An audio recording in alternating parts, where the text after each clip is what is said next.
Hey YouTube, Mr. Motor Geek 101 here today, and got the Daisy Powerline 880 out in the woods.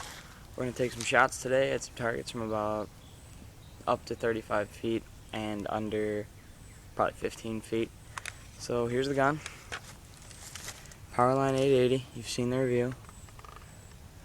We got a scope on this today, a Gammo 9x32 that I already got sighted in before we started the video. And we're just going to take some shots. I think the main purpose of this video today is to discuss scope versus non-scope. How accurate are scopes compared to not having scopes, and how much does it affect the shooter, and how accurate can we be with or without scopes. If you've seen the review, I didn't have a scope on it in the review, and I complimented this gun's iron sights and how sharp they were and accurate at picking off small targets at long range. And you saw that video and we discussed that. So I did put a scope on here. We did get it we dialed it in somewhat, and we're gonna take some shots and see what kind of hits we get, if it's accurate, if it's not accurate. And this could just be my dialing in skills, I don't really know, but we're gonna find out with it dialed in for me, how accurate does it shoot. So what I'm gonna do is I'm gonna shoot some shots over here, and then I'll grab the camera and walk over and show you guys.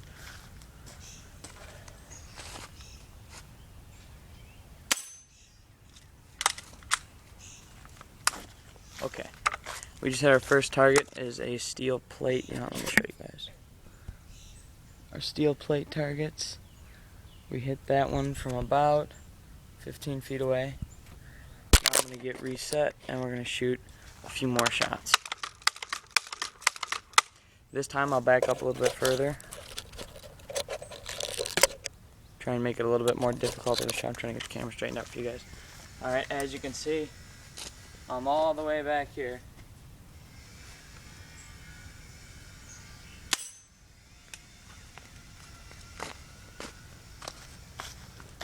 As you can see, from all the way back over here, I was still able to hit our target, and we still got the little plinking sound we were looking for. If you're going to target shoot with this gun, that might be good enough range for you. If you want something a little more drastic, then you want to shoot from all the way back here.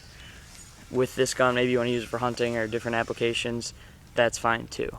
So what we're going to do is, now we have a Monster energy drink can, and we're going to set this can up. Right there, you can see it. There are bullet holes already in it, but we'll shoot it again. And what I'm going to do is I'm going to get it situated here, and as you can see, there's our target. And I'm going to walk you guys, my camera view here, so we're going to walk all the way back here, past the bag. That's the tree you guys were on a second ago.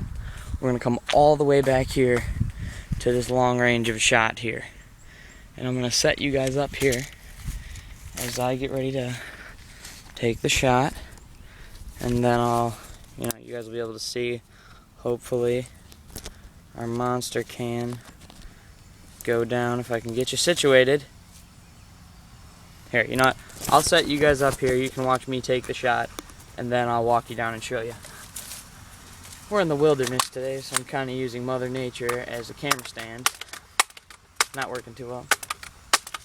So right now we're about 35 to 40 feet away, shooting a soda can, we'll call it. And if you can hit something from this far away with a rifle, scoped or non-scoped, that's pretty good distance. So here we go. You can watch me take the shot. And we hit the can. Let's go take a look. So wait real quick so you don't think I'm lying. There's you guys are just sitting in there. I'm standing here, and we're gonna walk all the way down. Here's the gun. Set that up against the tree and walk all the way down. As you can see, our can was tipped over, and I'm not really sure which hole is our hole, but we did hit the can. And the point is, if you can hit that target from way back there, and if you look at the can, it's about the size of a bird, a squirrel standing up maybe, then any gun, scoped or non-scoped, can be used for different applications, hunting or whatever your intended purpose is. So, maybe it's just this gun, I'm going to say it's higher FPS guns, mostly because of their consistency when they shoot. 1000 FPS guns are really easy to dial the scope in on. This is 880 FPS, so it was relatively easy to dial the scope in on this. But this is a good gun for many different applications: target shooting, hunting, all of the above, really. But to wrap up our scope versus non-scope dilemma, I know a lot of people that can take this gun, no scope, including me, and drive nails with it from 50 yards, whatever. You know, I could do that with my Grizzly. You've seen that video. I don't put scopes on there because I don't need scopes on there. I can shoot it with iron sights just as good as I can shoot it with a scope.